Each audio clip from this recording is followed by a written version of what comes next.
Jatango moya tuse Yewabera wenja ulo Tatango moya tuse Yewabera wenja ulo moya tuse. Yes, hallelujah, hallelujah. Mbaniriza kumumbeja wa Yesu. Lift up your faith altar. Amanyane dozi yenzo mumbeja wa Yesu enikese. Mwasize mtya ela mwasibye mtya buli amina kaddeke jari sirwa manyi sirwa buyinza ne rekisa tegulumiza mukama feva ninate abamazeko wiki wedde kati tuyingidde wiki empya Yesu buli mupya buli sakino mwenegaseko nsanyisa okulaba wulire ddembe ku mumbeja wa Yesu. Lift up your faith altar. Mpya yakatoga takonsaba no bwambefu liking, commenting, subscribing, connect notification bell. Agenda kwa fose motuze wane kumumbeja wa Yesu. Lift up your faith altar. Yes. Nsaba nobo wembefu mwena banegatako. Tetwera bila kusharingirako bannaffe mu linnya lya Yesu Kristo mwana Katonda omulamu. Nakolwa Monday lwa encouraging word tugenda kusoma. Wonna we tubadde tufugibwa olunaku olwaleero tulina okwefuga tutwale obufuzi mu linnya lya Yesu Kristo mwana wa Katonda omulamu.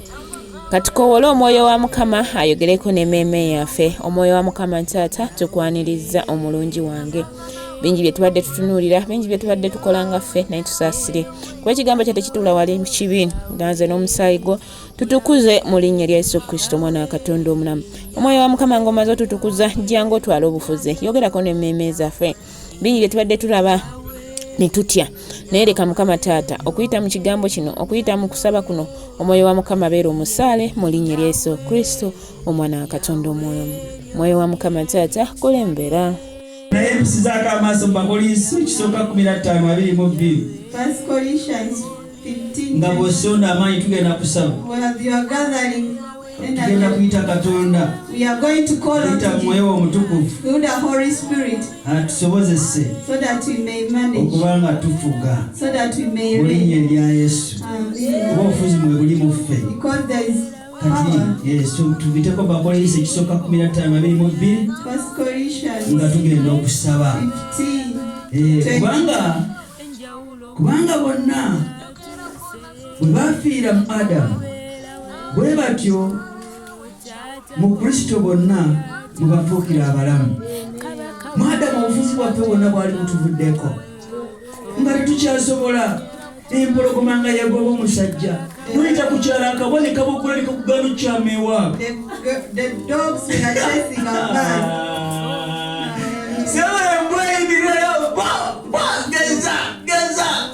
The dogs were chasing us.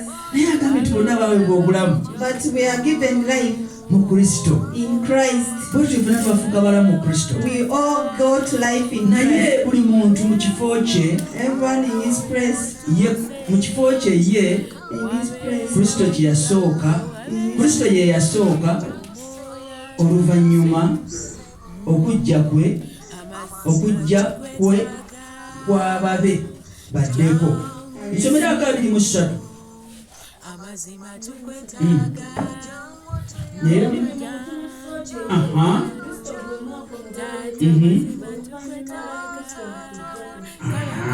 Katonda omulungi yebazibwa. Obuyinza buno nga bamaze okumuwanga tulabye They have given authority Kristo to him ng'omubereberye to be the n'ajja mu emyaka 3 and he was on the earth for 30 n'atambula He afuga was walking, reigning. ng'afuga. He was reigning. Kati oluvannyuma After, ffe ababe for us were his, ffe ababe for us were his, ffe ababe of his home. yakikola n'amala. He did it and finished. Kati ffe ababe. For us were his home. Haleluya. Amina.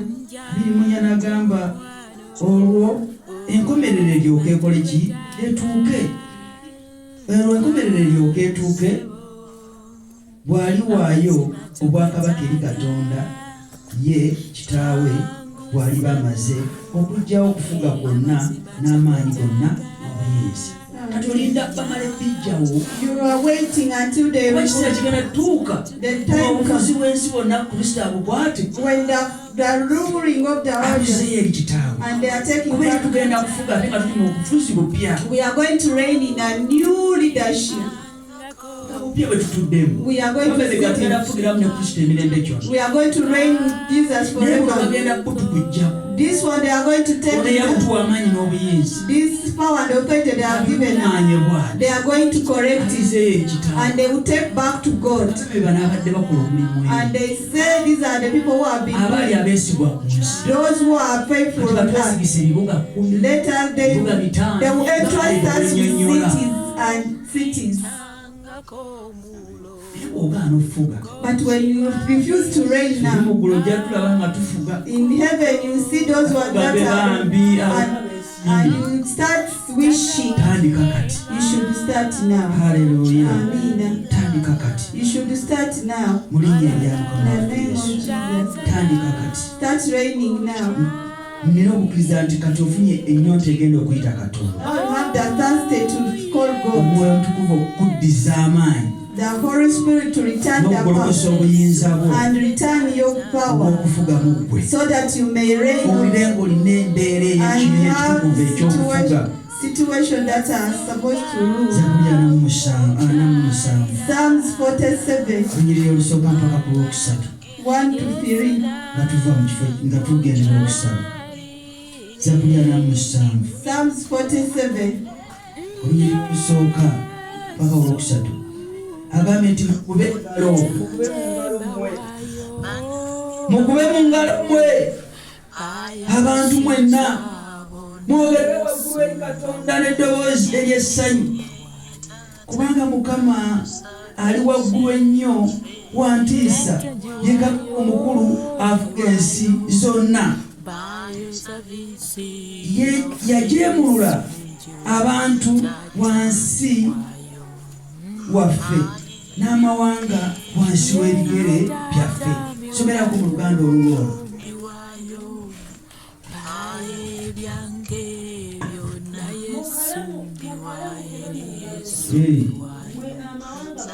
amawanga gonna gali geyogeddeko yesu aha ye kabaka atutolerako antubafuga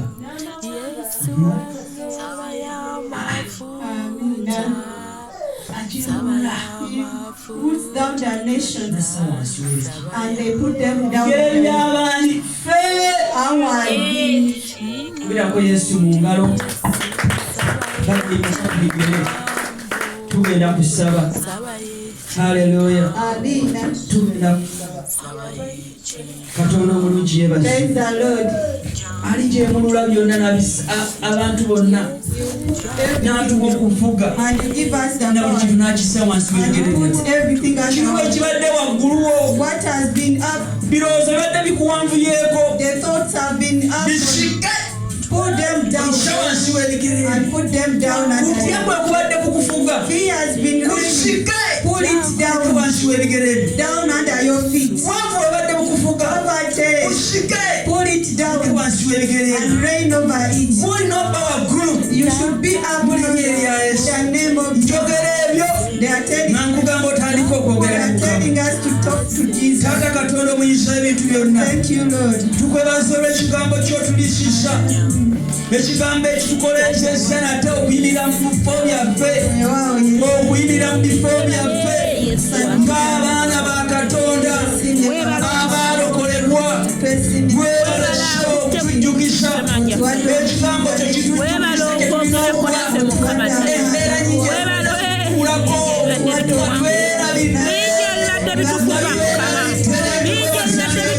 naye olunaku olwaleero mukama tukwebaza nti oyogedde n'emmeeme zaffe tukwebaza nti otukomyewo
Mukama tumukireko mu ngalo We praise the Lord, amen. olw'ekigambo ekyo.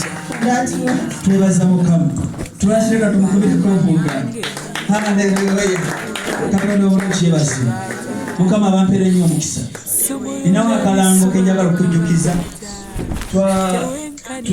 Yes, haleluya, haleluya. Mbakulisaayo nnyo mu kigambo kyaffe ekyolwaleero era nga tukiwonga wansi w'endagaano omusaayi gwa Yesu. Tukola omuliro gw'eggulu okutwetooloola mu linnya erya Yesu Kristo omwana wa Katonda omulamu. Sigadde nze omumbejja wa Yesu enikese mukulu obuweereza mumbejja wa Yesu. Lift up your faith altar. Teweerabira kintu kimu. Kulaba bubaka bw'osanzeko likinga, commentinga, luvannyuma subscribinga. Mukama agenda kunkolera obulungi, tagenda kuleka nga bwakusanze mu linnya erya Yesu Kristo Mukama waffe. Mbaagala nnyo ne Mukama yasinga okutwagala.